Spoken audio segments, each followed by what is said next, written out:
Did you not bring the sign with you today? Sign's not brand for today. Yeah, it's a Dragon Quest one, so I don't think I was allowed to bring it. Not quite on point, but we would have allowed it though. We would have allowed it. Anyway, thank you both for coming to join us today. We have a few questions as well, and we will be opening up questions to the floor as well. So if you guys have any burning things that you'd like to ask, I will mention we are not talking anything about Final Fantasy 15. So if you have any 15 questions, unfortunately, we will not be able to take questions. 16. 16's good. 16 is fine, yeah, you can talk about 16 until the camera. So, I think we'll let Darren start with a few questions, of course. Alright, so you guys have both been in your roles for a little while now. Is the job everything you expected it to be? Yeah, I think it is actually, because I community manage, so that's my background, that's how I got into the industry, was by looking after a community on a website. So for me, the focus has always been about bringing everything you can to people that love it the most, and then helping bring more people in, expanding that.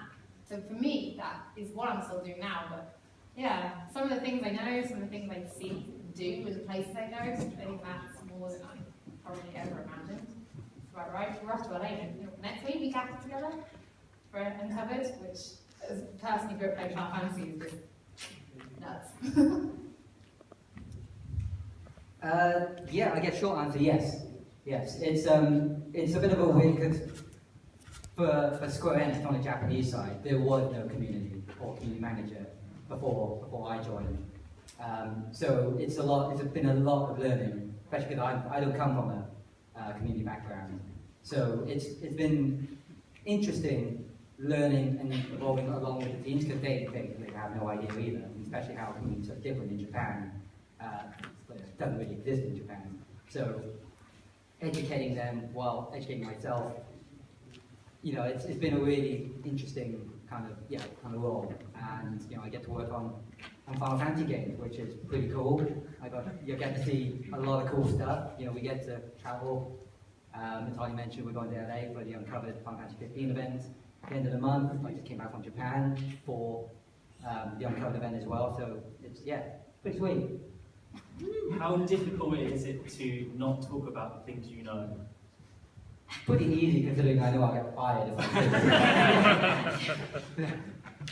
I it's one of those, it's a catch-22, because it's like, at one hand, I'd love to say everything I know. I'd love you to say everything you know.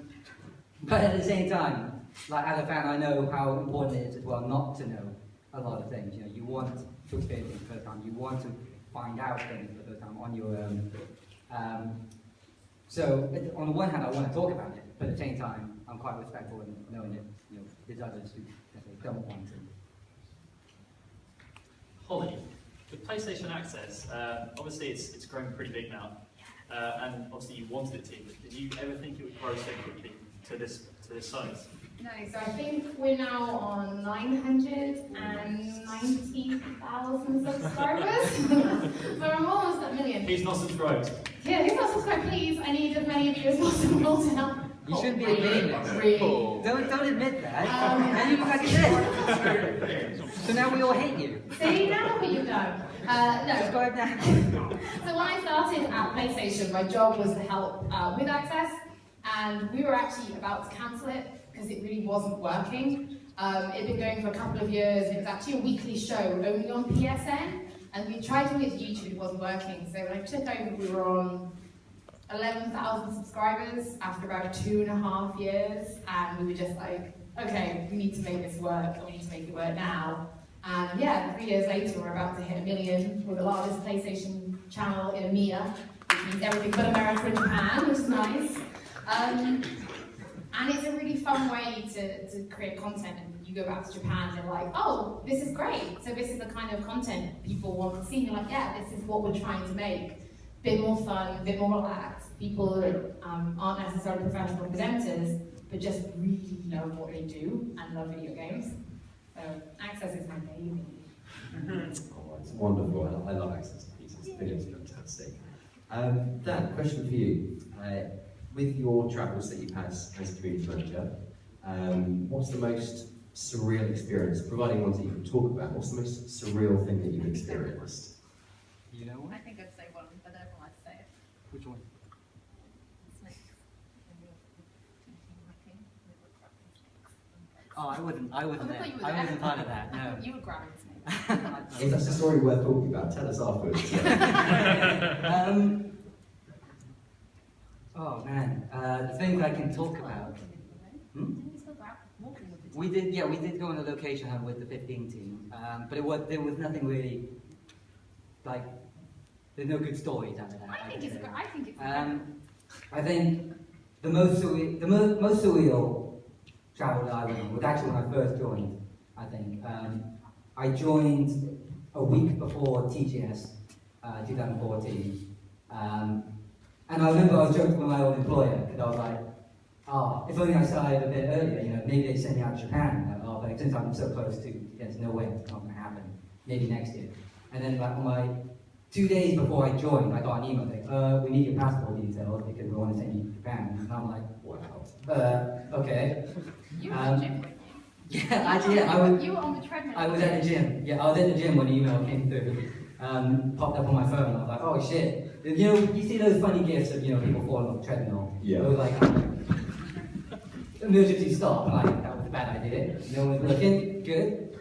And when I went, okay, this is a two-part kind of story. When I went over to TGS, it was the first time I met the Final Fantasy 15 team. It was the first time, you know, I got to see a lot of the game because this was just before we announced episode Dust Eye existed, was going to exist. And it's like kind of a team building, actually team building. Like we went drinking with a couple of the guys, part of the team. As well as all the team asked me, oh, just, what do you do? What do you do about it? I'm literally a week in the job. I've never done this before. So I have no fucking clue. I have no idea. Ask me in 6 months and I probably still couldn't tell you. So we went out drinking and got absolutely shit-faced, like absolutely hammered. And I was with, one of the guys who was with it was Yusuke Noah, who is one of the art directors on Final Fantasy 15. He's also art director on Chrono Trigger, Final Fantasy 6, 7, 8, 10, and I think some of the... Get it right, don't look at me. Yeah, and I think one of the Secret Amanda games. And they asked me why did you join Square? You know, that kind of question. I was like, I was pretty drunk. So I just went on a whole spiel about how Final Fantasy changed my life. Final Fantasy 7 in particular changed my life. And like, you know, thought the childhood dream was Square. And I saw, we were in this tiny bar. I don't know if any of you guys have been to Japan, but the bars they have are like little box rooms. There's maybe 3 stools and like a sofa, and that's it. So it's a very small kind of space. And I saw Yusuke Noah reach over the counter and tap the bartender on the shoulder to get a bit of paper. And I was drunk. So I was just like, giving it all this, like going like, oh my god, this is so amazing, I'm in Tokyo, I get to see all this stuff on Final Fantasy, this is the best thing ever. And then Noah started tapping on the shoulder, he goes, oh, this is for you. And he drew me one of a kind, hand-drawn sketch of Cloud with my name and kanji.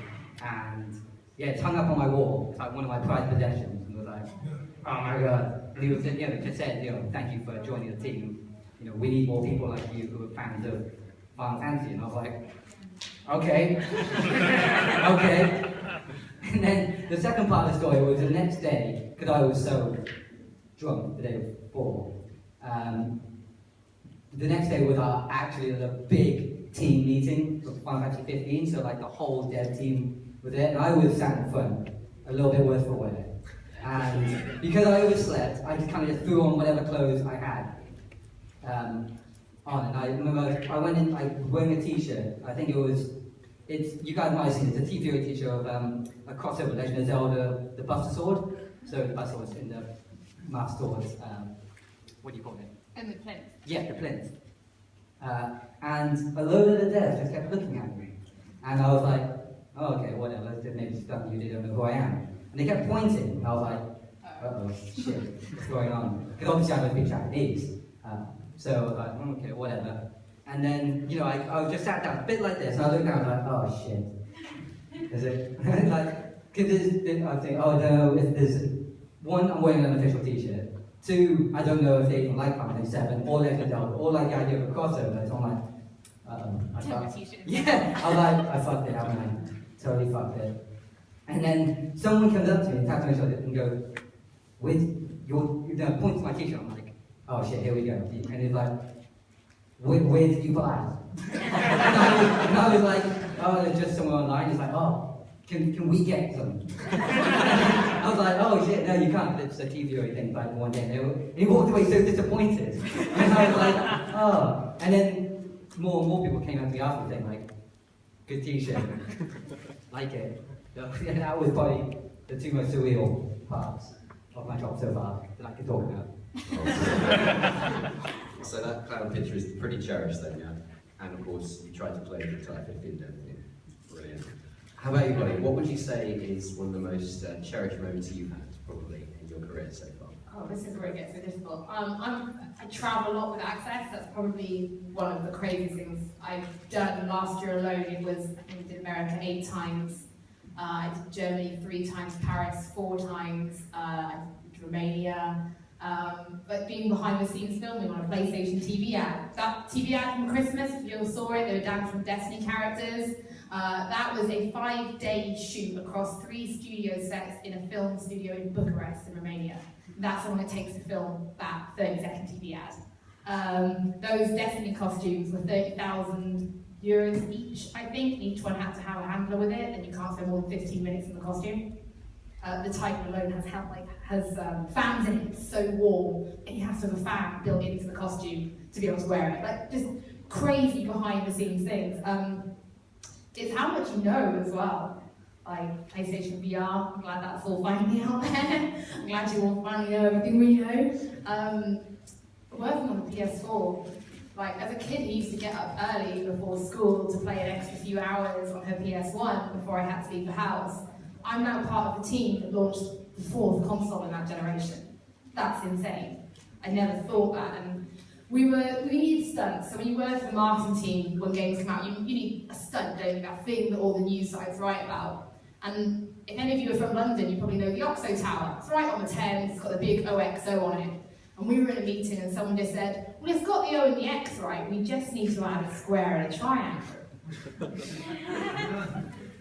Yeah, you're right, that's what we need to do. So then there was this massive project to actually turn the Oxo Tower into the PlayStation symbols and have them all light up the right colours and everything. I remember being stood on a pier just opposite.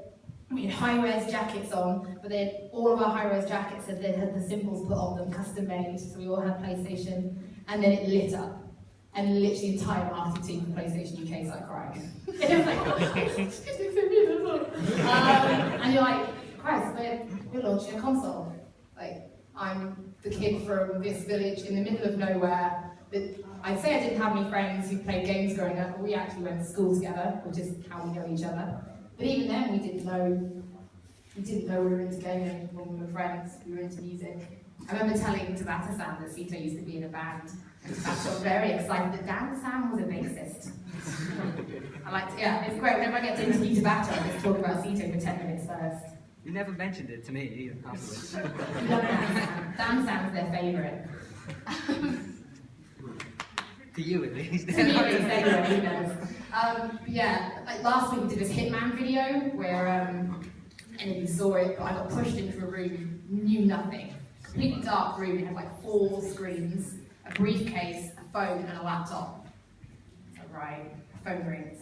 Agent, your mission, open the briefcase. They're aware you hardly people could see me. They're like, that Russian arms dealer, you've got to take him out. First, you have to take down the surveillance system. The screens light up, and it's a house in the middle of nowhere with a man dressed like Agent 47, and I'm controlling him. It's all real life. I'm like, okay, walk up the stairs, starts walking. And then the hitman's talking to you, and it is the voice of Agent 47 talking to you. You're like, okay, what's in the shed? He's like, I can start a fire. It's like, start a fire. And then all the guards come running, and then we use it to sneak into the house, and I was like, there's a guy, take him down. He's like, how? I'm like, non-lethal. And he just does it, and then he takes his clothes and we dressed up like a security guard. And then we dressed up like a butler and tried to poison these drinks. And I'm like, this is my job. How awesome is this? And it's correct. Did you actually try and make him do something really ridiculous? No, but I thought I'd been quite clever, but we decided to take the butler out by hitting him over the head with a bottle of champagne. Yeah, the champagne smashes, and I go, that is a waste of good champagne. Agent 47 goes, it wasn't a good year. How surreal. That was quite good though. I do everything up with a machine gun in the end and still a Ferrari and drove away. That's my most recent surreal memory. That was like 2 weeks ago. Brilliant, fantastic, Hollie. Right, does anyone have any questions from the floor? Put your hand up and I will come and find you. Come on, questions? Anyone have any questions for our guests today? Brilliant.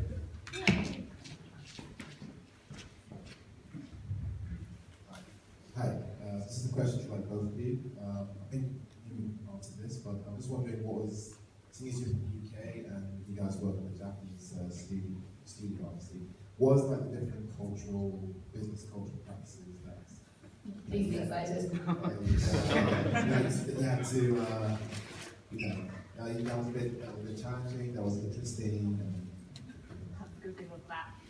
So the biggest one is the way we consume media. So the way Japan consume media is very different. So for example, take a look at, next time you get a chance, take a look at the Japanese ad for a game. And then take a look at the Western ad for the game. The Japanese ad will be a bit of key art, and then loads of screenshots, loads of writing and loads of information. Ours will be very clean, release date, game name, key art. So instantly, the way you market things is so incredibly different. And then it comes down to the way we talk to each other. So the humour we use in the West is very different to the humour the Japanese will use. So we did a video about the 20th anniversary PlayStation 4 console, and the secret password was, I crashed my Bandicoot. Now we were thinking, Japan, Crash Bandicoot, we don't normally talk about it, so I don't know if Japan will sign this off. It came back with, video is wonderful. We hope their bandicoots are okay. Definitely got it. Should we tell them? No, they've approved it, it's fine, just set it live.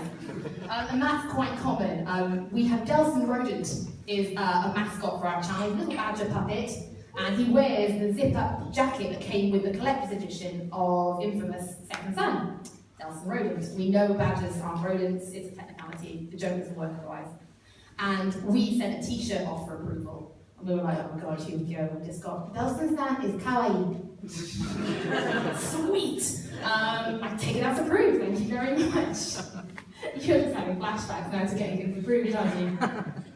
So yeah, there's a massive cultural difference actually, and one of the jobs as the community manager, more often than not, is to help Japan understand why the way we need to do things in our market needs to happen, and why it is different from Japan.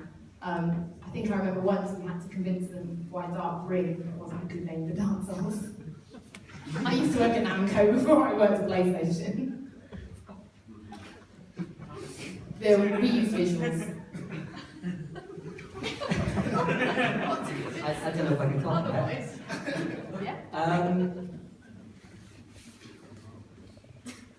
On a similar note, I think I had, I guess, in terms of like a funny kind of story, the most interesting email I've ever written was probably to the Final Fantasy 15 team, explaining what a cheeky Nando's was. Because, yeah, funny enough, when the next time they visited, they did ask if they were Nando's. But yeah, because it was back there when that hashtag was big, and I was like, oh, I can't remember how I stumbled across it, but yeah, there's a character in episode Dust Guy that just eats chicken. So I was like, I want that gift, and I want that tweeted out. So we were like, oh, okay, we got to get that made, and that stuff. And at first they didn't say no, but they were like, we don't understand why you're doing this. So yeah, I had to explain the whole background of cheeky Nando's. Apart from that, as Hollie mentioned, there's a lot of, most of the cultural differences are like operational. So it's more of a case of, it's not like they want to say that, like a lot of Japanese companies, a lot of Japanese developers, just want things explained to them properly because they don't understand.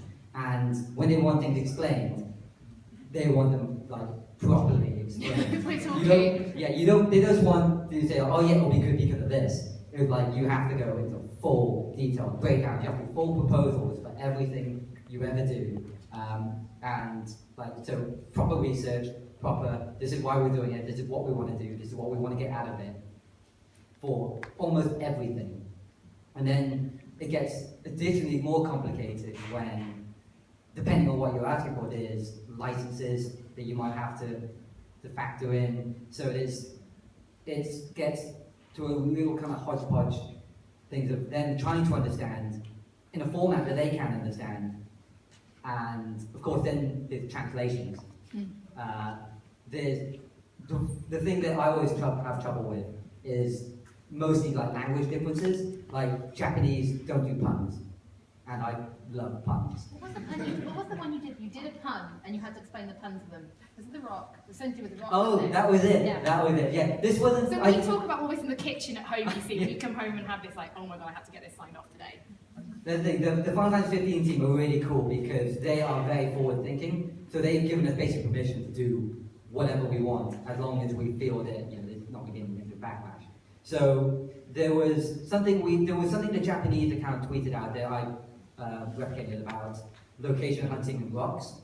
You might remember there was an image of some guy taking pictures of a rock and seeing it rendered and being put into Final Fantasy 15, and it got picked up by NeoGAF, and they were taking the piss a minute. So I basically responded with a gif of the rock, Dwayne Johnson. There's a gif of him just clapping and being going like thumbs up. And then that got picked up and didn't quite go viral, but almost went viral. So the team picked up and they just asked, oh, what's this all about? Not to get me in trouble or anything, but they were like, we don't understand what's going on here. So I had to explain what happened about the rock. And in Japanese, apparently there is no word for rock. There is a word for stone, and there's a word for boulder, but not for rock. So when you say the rock, they didn't get the pun, they didn't get the joke that the rock referred to the rock they talk about in the game.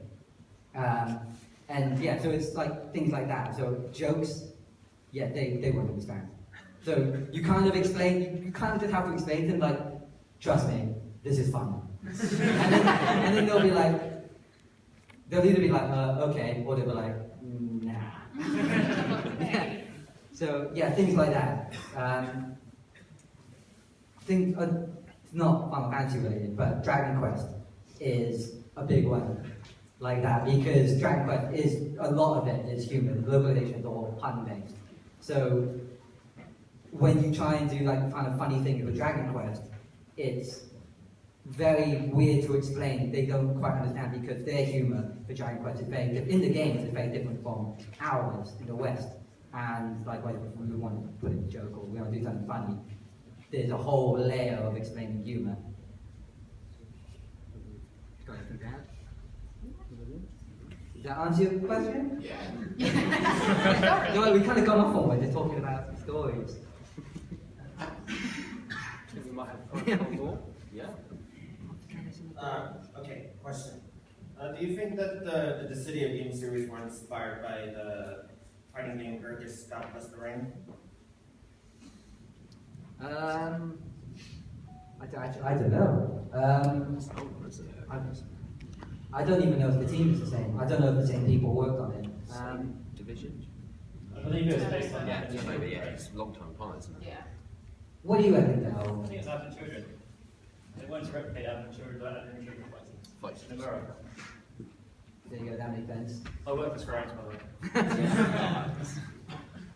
Any more questions?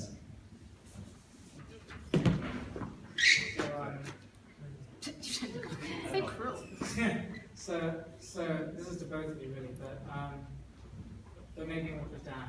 I'm not sure because I didn't quite know your full job profile or whatever. So you worked with many teams that work in different games. So I was wondering whether you have any teams that you like working more with, or how different some teams are from others. Like, Are they really that different? Like, say if you have like game A and you have game B, is it really that different when you come across this team and that team with different demands and blah blah? I like working with them all, Yeah. except the merchandising. No, I don't really work with a merch team. That's more of a brand team position, more of a work operationalized than community.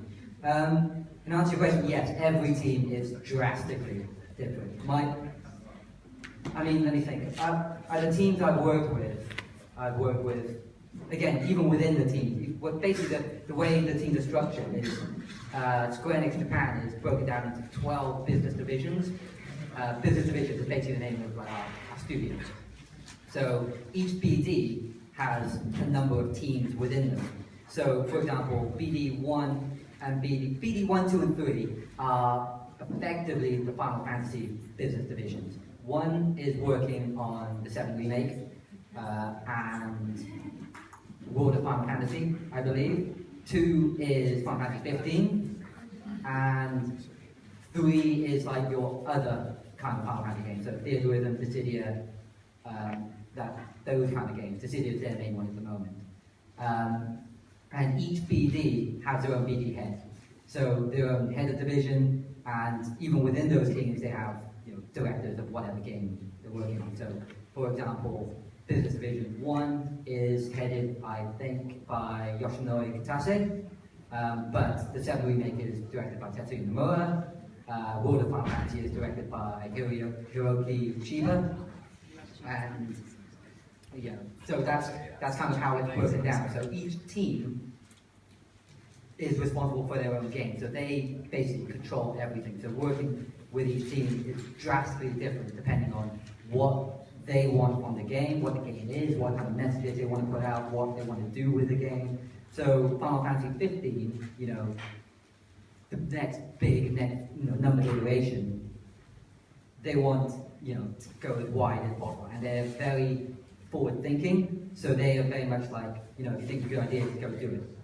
The other teams are, I guess, a little bit more traditional, just because of the history of who's in them and like how they work. They have their own methods, they have their own processes. BD2 for Final Fantasy 15 is relatively new, I suppose, in terms of put together. So yeah, you've got different ways of working, and then you've got to factor in things like Dragon Quest, which has its own BD, which I believe is BD6. Kingdom Hearts is BD5. No, 4. BD5 is the online team, the 14 team. 11 and 14, yeah. I think. So BD6, the Dragon Quest team, they have their own devs and the students who make the games in there, but then they've also got the contractors. They have the 3 creators of Dragon Quest. So you've got Yuji Horii, Tsuyama Kobo, and Akira Toriyama, but they're not Square employees. So then you've got to go through the BDs, who also have to report to, I guess, kind of call them stakeholders or original creators to get their input. So there's even more people, even people outside of Square, and then so it gets very kind of complicated for those games. So in terms of my favorites to work with, I love working with the Final Fantasy 15 team because they are so open to anything that they will, they're fun. They're fun to work with. And then I guess after that is the Nier team, Yokotaro and Yosuke Seto. I think Nier is made in BD6 as well. Saito-san he's heads up Dragon Quest 10. So I think he said in an interview about the only reason Nier Automata exists is because he did such a good job on Dragon Quest 10 that the higher ups were like, oh, what's your next project? What do you want to do? Because it was basically like, you've done really well. What's the next thing you want to work on? He was like, I want to work on Nier. And they were like, and they were just like, all right, you deserve it. Go ahead. Because otherwise, I don't think it would ever get made. And then I enjoy working with the Nier team just because they are crazy. And again, more open to doing fun stuff and funny stuff And because Nier is a property completely owned by Square Enix, it's relatively easier to get approval for things because you don't have to go through so many people with a lot of history. Because I think that they and everyone else have known that Nier is not exactly a super blockbuster franchise, not yet anyway. So they're like, yeah, let's fucking go crazy. And because they're crazy people as well. I mean, do you have any stories with Namco? Yeah, so I was consumer and community PR executive for Bandai Namco. Was Namco Bandai back when I was working for it. So I worked on Dark Souls series, so Dark Souls 1, 2. I didn't know about 3, but I did work on Bloodborne when I left PlayStation. I worked on Ni no Kuni, Tekken Tag Tournament, Soul Calibur 5, Fat Ridge Racer, The Witcher, Ace Combat, Defense Force. I worked on a lot of games, and there are 2 particular teams that were fun, and both of them were Namco's own teams. Tekken team, Harada-san is nuts. Genuinely, he is amazing. Absolutely wonderful man. Can drink tequila like you wouldn't believe. Like, can really drink. And I remember E3 last year, I hadn't seen him in a couple of years, and he came over and was like, that nose ring is new. Don't like it. Thank you, Harada-san. It's great to see you too. I'm thrilled that we've worked together for so long. And I worked on the Tales team. The Tales team was probably my favourite team I worked with. So when I started Namco, I think we just launched Abyss, and it was the big push to finally get Grace's F to Europe, because Grace's F had been out in the US for a long time before. And we started in the UK, massive push to bring Tales to the West properly, which was to unite the US and Europe launch dates, and to just give it more of a platform. Baba-san was incredible. So Baba-san's obviously the producer, director. He's been involved in Tales for as long as I can remember. And the way they were responding to what we wanted to do, we wanted to run different competitions. We wanted him to come over. He would fly over from Japan just to meet this community that he'd never really had a chance to be involved with before. So I have to admit, Baba-san was absolutely incredible. And the way the Tales team were, again, willing to open up and just understand that there were different ways, different markets, and that we needed different things to help the game sell, and they were more than willing to do it for us, and it was really incredible. I think when I left, I got a little handwritten note from Baba-san, which is incredible, and I still have it now next to my Zillion necklace. But the different teams on PlayStation were a publishing platform, so we're not just making our own games. I then work with all the other teams, all the other publishers to help them bring the games to our console. So for example, we've just we're working on illustration for PlayStation Access, completely cartoon illustration, but in the background is a gunblade. So I then have to message the head of third-party relations at PlayStation Europe, say, hey, can you have a look at this? Do we need to send it to Square Enix? Yes, you do. I then contact my contact at Square Enix. Hi, we just want you to have a look at this. Are we able to use the gunblade, please? They go, we're not sure, we need to send this to Japan, we'll be back soon. That then goes to Japan. Japan then have a look at it. Japan feedback to Square Enix, feedback to my European head, who then come back to me and go, it is approved. That is how we work. A lot of stuff gets discussed in our kitchen. Seto, I want to use this. Will I be able to? He's like, you have to send it to approval. Yeah, but can you not? No. sometimes. Yeah, it depends on what's being shown. Like if it's like an image that's based off a game or a GIF, then usually I'm just like, I don't give a shit, whatever, it's cool, go for it. And then I'll take the heat if anything happens, but nothing happens. Funny story about Harada-san, actually. Because before I joined Square, I used to work for a PR agency, and I worked with Namco Bandai. And the first time I met Harada-san, it was when we were doing kind of like a showcase for the upcoming game. So it was Tales Grace's F and Tekken Tag Tournament 2. And Baba-san was up on stage. He was just giving his spiel about Tales Grace's F. And Harada-san was just sat in the front, just quite chilled out. And then he just starts just shouting, "Nice hair, love it, get a haircut." He literally just starts heckling Baba-san, and he's a lovely guy, so he was just smiling, just kind of showing, and then he stops.